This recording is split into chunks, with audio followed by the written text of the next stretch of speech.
Welcome to the Drama Teacher Podcast, brought to you by Theatrefolk, the Drama Teacher Resource Company. I'm Lindsay Price. Hello. I hope you're well. Thanks for listening.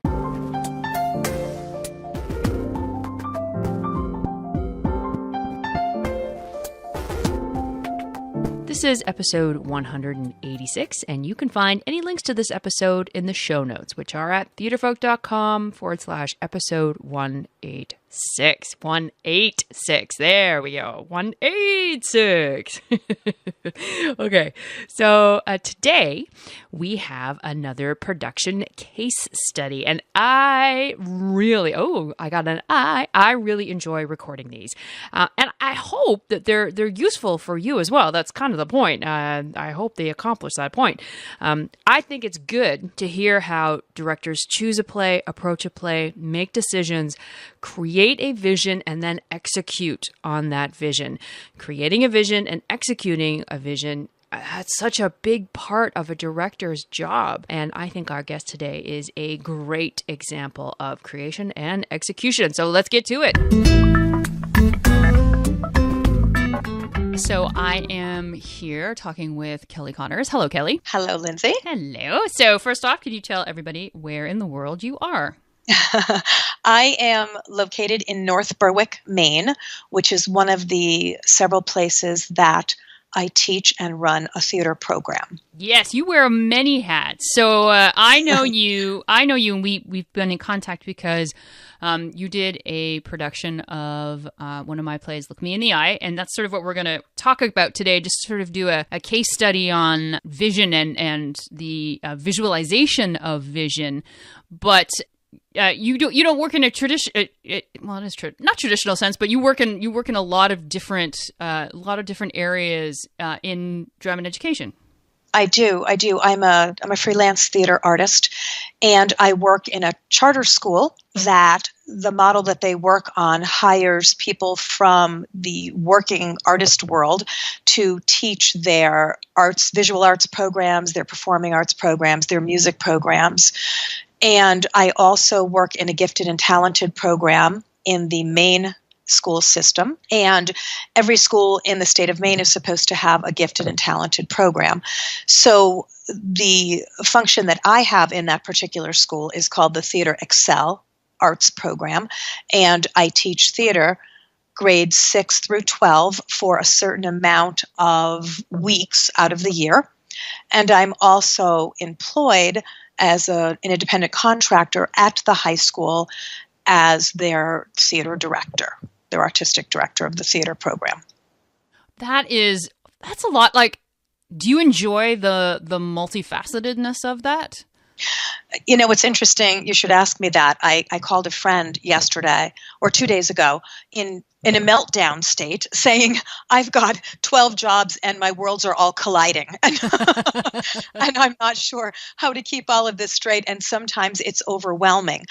The upside of doing a lot of different work, and I work in the professional world as well. I'm in the process of costuming a show. So the upside of that is that I don't have to go into an office and punch somebody's time clock. And that is refreshing and wonderful to me. And it allows my brain to continually gyrate in the creative areas, which is what feeds my soul. The downside of that is, as I said, sometimes all of those schedules in my worlds collide, and I just feel like I need to throw the whole thing up in the air and see where all the pieces land and hope to be able to put them in some semblance of order to continue with my schedule. Yeah, you must be in 6 places at once. Go. Absolutely. My husband asks me things like, "Oh, do you still live here?" So that's kind of my world. Yeah. When you do your own thing, that balance is it's tricky because it's you're right, eh? It's the best thing to be able to sort of put your own process together about being creative and how you're going to put that creativity out into the world. And it's like, oh boy, sometimes I would really like to punch that clock. Sometimes I'd like to bag groceries. Yes, absolutely. Yes. Well, I've been there. It's like, oh, you mean at 5 o'clock you just go home? What is that? Exactly. So, what is it about teaching and the act of teaching theater to youth that strikes you? Why that? Well, they're sponges. They want to learn. There's nothing that actually frustrates me more than a student who signs up for a class and is there because they think they're going to get an easy A. I'm there to teach you. I'm there to help you grow. I'm there to open your eyes, to open your soul, to open your heart, to make you look at the world in a different way, to challenge you, to look at these wonderful scripts that we have available to us and what that all means and what that speaks volumes to the world through these plays, and let's explore that together. And if someone doesn't want to explore and play, my inner frustration is tremendous. Oh, I know. I am. Yeah. Oh, now I hear. And I'm always amazed. I'm always amazed at the ability of some drama teachers who have classes filled with students who don't want to be there and maybe don't have a choice. And in some schools, they don't have a choice to be there, and that they're okay with that. Like they're gonna fight through that frustration to find it. Right. That was never my bag. No, me either. And it's one of the reasons why working in the Theater Excel, the gifted and talented program, those kids are only there because they've been identified. We identify 5% of the population, and that's what the state of Maine will pay for, is that 5%. So once they're identified, they're there because they want to be there. They're missing class to be with me. So, they're pulled out of a class, not the same class every week, but they're pulled out of a class. So they have a huge commitment to wanting to be there. Oh, wow. And those kids just, soak it up. Yeah. Like I'm putting candy in front of them. They'll just eat it right up. They love it. Oh, that's so awesome. It is awesome. I'm lucky. Do you remember when you first knew that teaching was an avenue that you wanted to pursue? Because you have a lot of hats, but it just seems like that there's a big chunk of it that's devoted to teaching. I think that when you direct a show with professionals or with anybody, that there is a certain amount of teaching that happens for your actors and for yourself. One of the best things I did was begin to direct. It made me a better communicator, and it made me a better actor. And that was so exciting to me. It was like somebody suddenly opened a world of doors that I walked inside, and there were so many doors I couldn't open them all because I was so excited. So I think that the passion for disseminating information, for teaching, for sharing knowledge has always been with me. And I just sort of honed in on taking these groups of students that wanted to be better. And I just sort of fell into that situation, and it became a real passion. Yeah. Let's move to Look Me in the Eye. So, talking about directing and choosing of scripts, what was it about this script that spoke to you as a director? I looked at this script last year when I was taking a team to the One Act Festival in New Hampshire. It was a Christian academy that I was teaching at, or not teaching at, I was directing at the time. And I looked at a bunch of different scripts, and I loved this script, but I didn't feel like it was the right thing for this particular group of people. So when I had a chance to direct a one-act play this year to take to festival in Maine, I didn't even have to look for one. I knew this is what I was going to do. I love plays that speak to students that are the same age as the characters, because it gives them an automatic in. They have an automatic road to understanding that character's journey because they're at least the same age. They're not trying to take on too much on their plate at one time. of playing somebody who's 30 years old with, 30 years of life experience that they have 16 years of life experience. So I sort of gravitate toward plays for high schoolers that have that, that age range in common. Yeah, that's always been, well, as a playwright and as a company, that's always been our MO. It's because we always, and sometimes we get submissions and the playwright, and we say, well, no, this is all adults. This isn't our thing. And we get more often than not a snotty letter back that says, well, I believe that high school students can play any age. And I'm like, okay, well, there's companies over there and over there that you can do that at. Right. Right. Our belief is find the challenge within the age. There's lots of ways that you can challenge a high school student other than making them play 60. Right. There are when you break down a script and when you analyze a script and when you really understand what goes into building a character, there is so much there for a high school student. It's overwhelming. So to add, hey, let's add 30 years to your life experience now and ask you to understand that as well, I just think it's an uphill. That's an uphill battle. I think I'm asking students to climb a mountain that's insurmountable for them. Yeah, I agree. We're on the same page on that one. Okay, so you've got your script, and then so what was the theme or the vision that you wanted to communicate to your actors and to your audience? So I love, well, if I had to encapsulate, and I talked with the actors a lot about this. If we had to choose a word for the show, and you only get one word, and we did this as a quick, sort of lightning round. Let's read the play. Okay, one word impression. A lot of people came back with the word control. And I agree with that because there's lots of control in the show, self-control, government control. There's just lots of control in the show.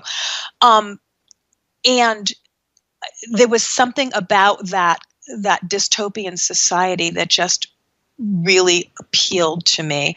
I loved 1984 by George Orwell when I was growing up, so maybe it's a little bit of that left over, but there was something tremendously appealing about that.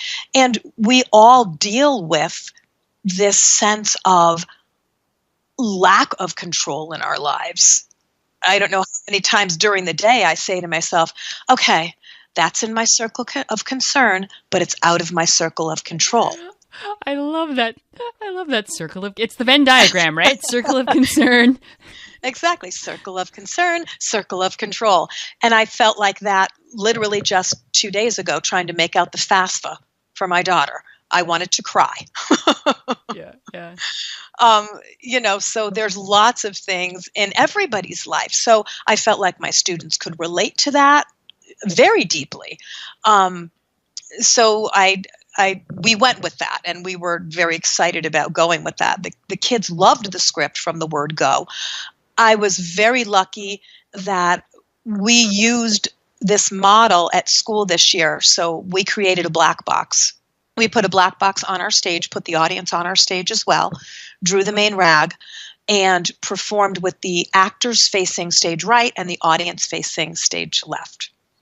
So we had this wonderful little black box that we set up, and our model for it was 3 one-act plays. And I knew that one of the plays would be the one I would direct, and it would be the one going to the one-act festival. So I chose this play, and I was lucky enough that when we sat down at the casting table, I said, you know what, I'm the play that's going to festival. These are the actors I want. So I was able to hand pick my actors, and they're exceedingly strong. Yeah. So that made my job easier and meant that I was going to open up a great dialogue with these people about, hey, what is this show? What are we doing? What do we want to say? Where do we want to go?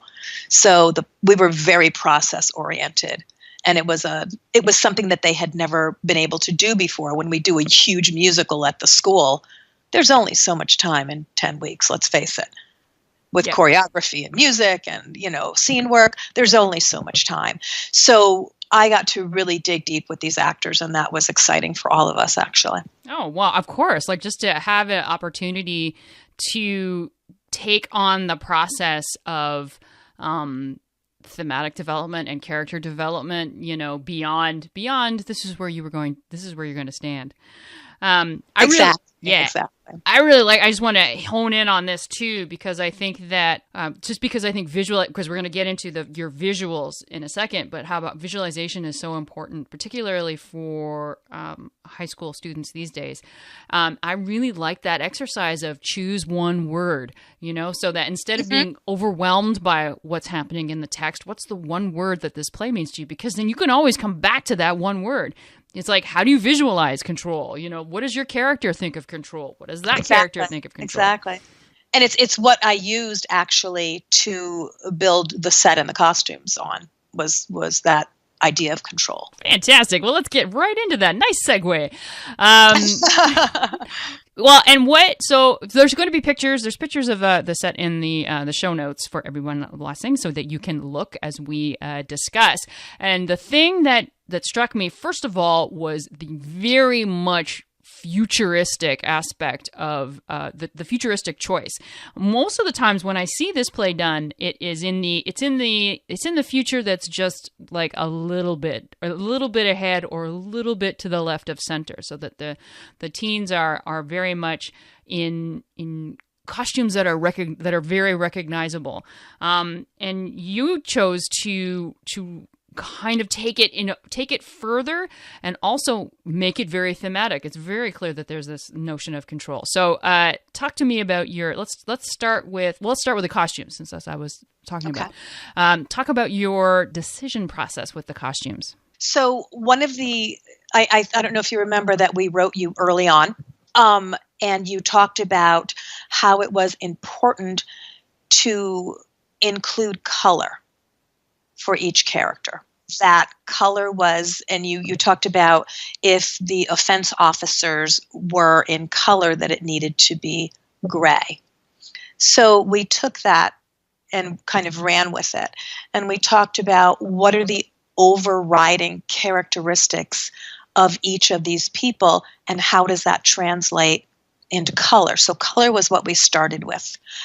Then we started to talk about status and control, and who was closer to the system than other people, which is how I'm going to veer off for just a second, which is how we developed those boxes to stand on, and how many stripes each box had, and what that meant for status. And if I'm just going to interject also and say, because we haven't said this, so Look Me in the Eye is a futuristic play that asks the what if question: is what if students had to for 1 week or for a period of time every year observe executions, and that it was something that was put in by the society at large to encourage obedience.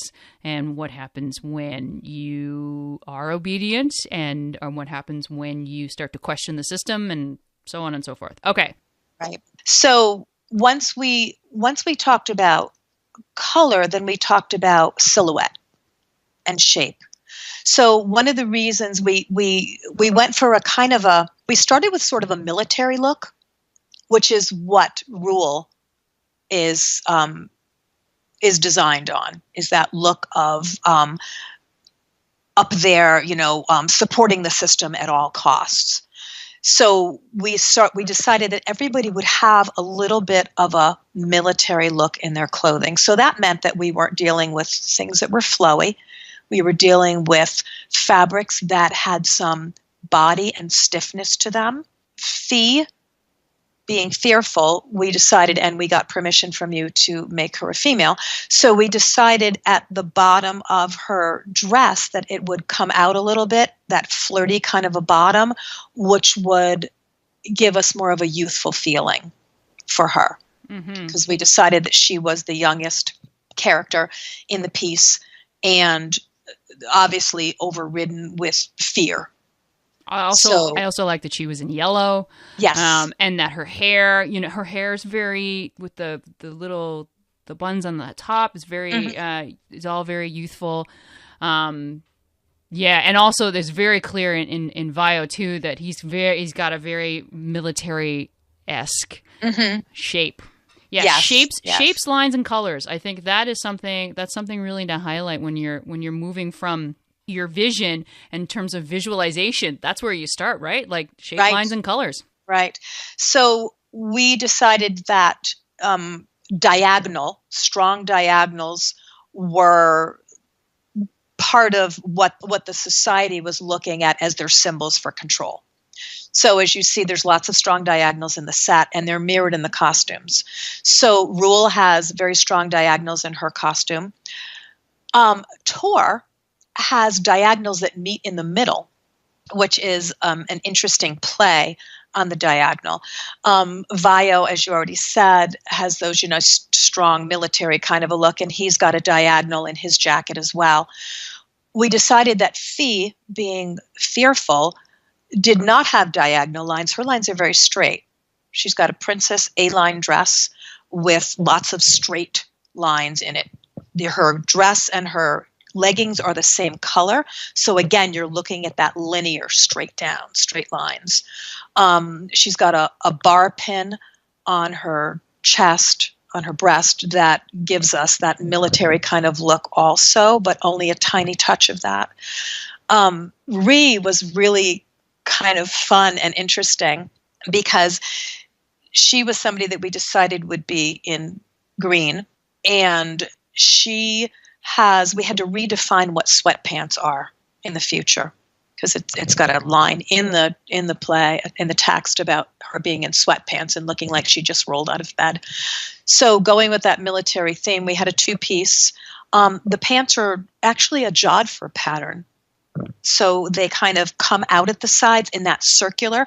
So we tried to use lines for her as well that were intersected by these bulbous kinds of shape, which gave her this conflict of straight lines following the system and these circular shapes that just sort of blossomed out of these straight lines because she was so unsure. She was questioning. She was jumbled.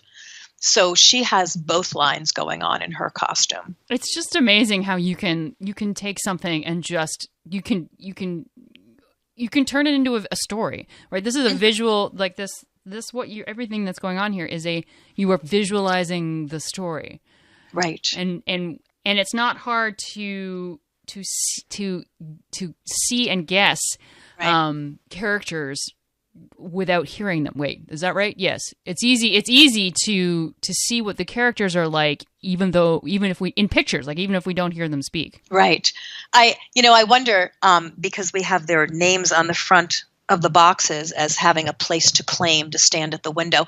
And when you first looked at the pictures, I thought to myself, I wonder if we didn't have those names on the boxes, if she would be able to identify which character. Well, I'll tell you this, Vio is dead easy, as is Ree. Absolutely. Actually, you know what? I think I could, because I think that Ree is very much, just in terms of her physicality as well, and Rule is as dead on that military look. And I would have guessed that the yellow was Fee, because yellow is very fearful.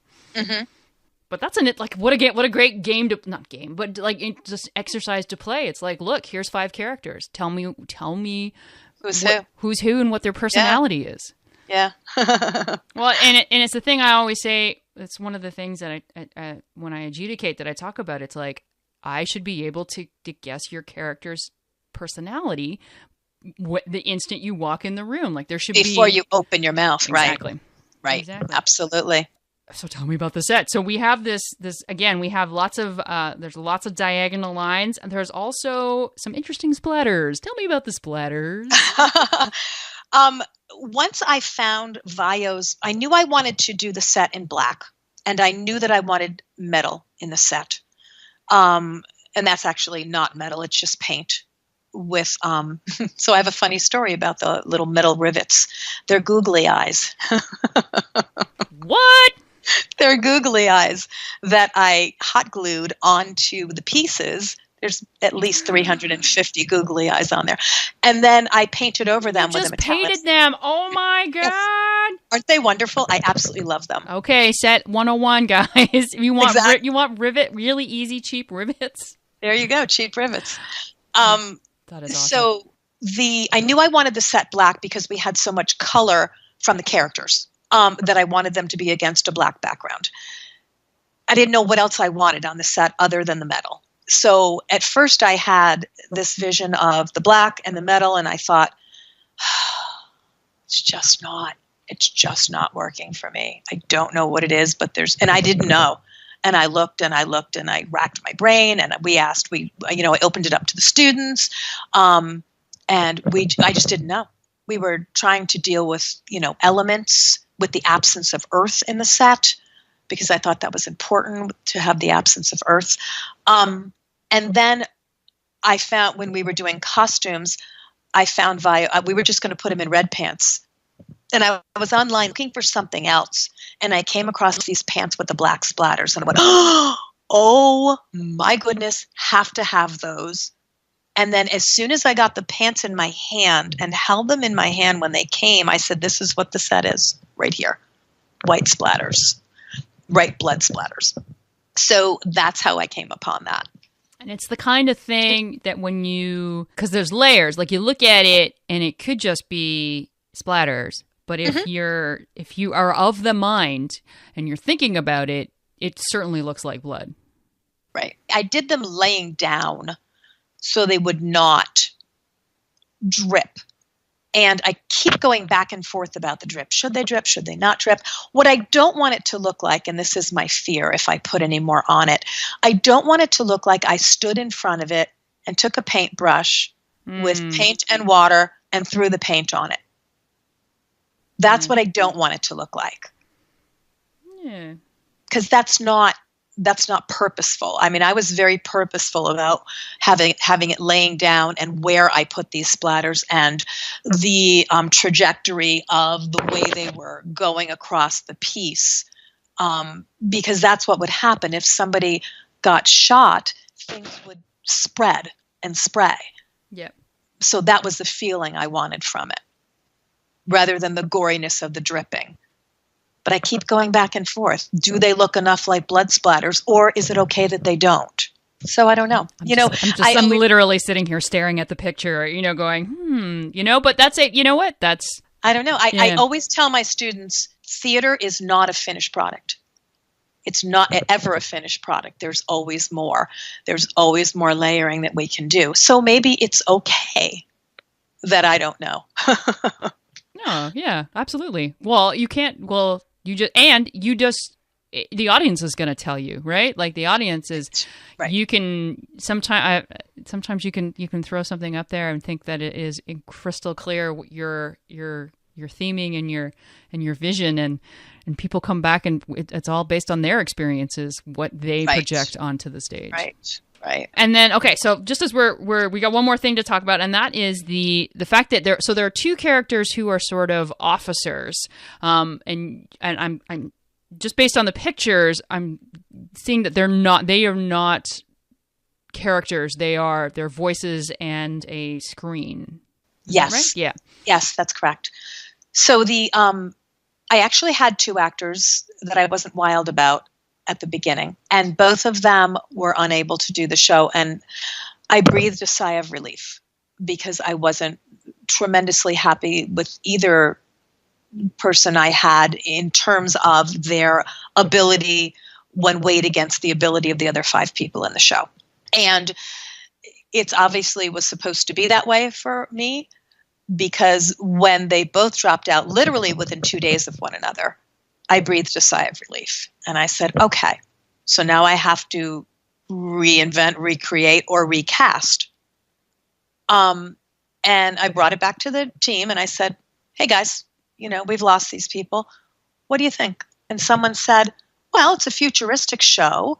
Could we do something else with them? And then I started going in the direction of maybe there's a robotic force on stage. And we explored that avenue a little bit, and that didn't seem quite right. And then I thought about, well, maybe it's kind of like, the voice of God coming, from above, this control coming from above. And that's what we landed on. So I got 2 actors from the school that were quite good, that were unable to do the show. And I said, hey, will you do these recordings for me? So that's what we did. I think what's really great to hit on here is this notion of that the director doesn't always have all the answers, in the process, and Isn't that the truth? Yeah, well, and that this is a community, particularly at the school level, particularly in high school, is that your students have they have a voice and they have opinions, and that to listen to them sometimes. Right. And learning doesn't happen if we don't open up that dialogue. So that's not to say that, at the end of the day, I'm the director and we're going to go in the direction that I think is best for the overall piece. But we are going to have collaboration. So that's important to me when I deal with students. Absolutely. This is thank you very much for talking today. I love first vision. I think that vision is the thing that every teacher out there who doesn't have a lot of experience directing, I talk to them all the time. It's their first play and they're thrown into this experience, and that's the thing that every play should start with, is this what do you want to communicate, not only to your actors but to an audience. And so what was the response like? What was the response from your audience? We've had 3 performances. The audience has tremendous things to say about the piece and how interesting it is and frightening it is and thought-provoking. We get lots and lots of compliments on the performances, as well as the visual, the set and the costumes, and the film that Kylan's created at the beginning of the piece, which I did put in the program, by the way, that it was not part of the published work. Yay. So thank you. Yes, I absolutely did. Thank you. And I will tell you that I did change Tor's pants. They are now purple and they match the color of her purple top. And I'll tell you, she came out on stage that 3rd performance, because I bought them between the 2nd and the 3rd performance. She came out that 3rd night and I went, oh my goodness, that makes all the difference in the world. Isn't that funny, eh? So Kelly and I had a conversation because I've seen the pictures, and she asked if I had any input, and I said, the pants on Tor just look so similar to the color scheme of Rule, and that the purple didn't stand out as much as it could. So I love that. I'm glad to hear that Purple All the Way really. Oh yeah, she's very purple now. Yay. It looks great. Awesome. Looks great. Awesome. Yeah. Yeah. So thank you so much, Kelly. I think it's great to have conversations about, why do we choose a play? What do we want to communicate with it? And then how do we visualize that? I think that's the key thing, is to bring these thoughts and make them visual. So thank you so much for sharing your insight. Thank you so much. And thank you for the wonderful play. Thank you, Kelly. Before we go, let's do some Theatrefolk news. So, of course, I want to mention Look Me in the Eye, played by me, Lindsay Price, which you can find at theatrefolk.com or in the show notes for this episode, which you can find at theatrefolk.com/episode 186. Check it out. There are sample pages you can read. I like it. Oh, there's a selling point for you. I like this play. And because we're talking about directing and vision, I really wanted to mention a professional development course in our Drama Teacher Academy. The DTA is just for drama teachers. We have professional development courses, curriculum, resources, and community through our professional learning community events and vibrant, that's right, I said vibrant Facebook community group. And one of the great PD courses we have is called Big Picture Blocking, and it focuses how you can take textual analysis tools, create a vision, and apply it to all your stage pictures. Can you imagine as a director having the most amazing stage pictures? Theater is a visual medium. We need to see a story unfold, not be told a story. So you can check it out at dramateacheracademy.com. Check out dramateacheracademy.com for more. And listen, are you doing one of our plays? Are you doing a Theatrefolk play? Are you doing Look Me in the Eye? Well, we want to see a picture. We want to hear about your experience. You have rehearsal videos, 30 seconds, not too long. It's all good. Show us what's going on in the rehearsal, in your classroom.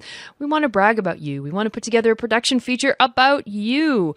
We want to share your experience, not only to let everyone know what an amazing job you're doing, but also how you approach a play, right?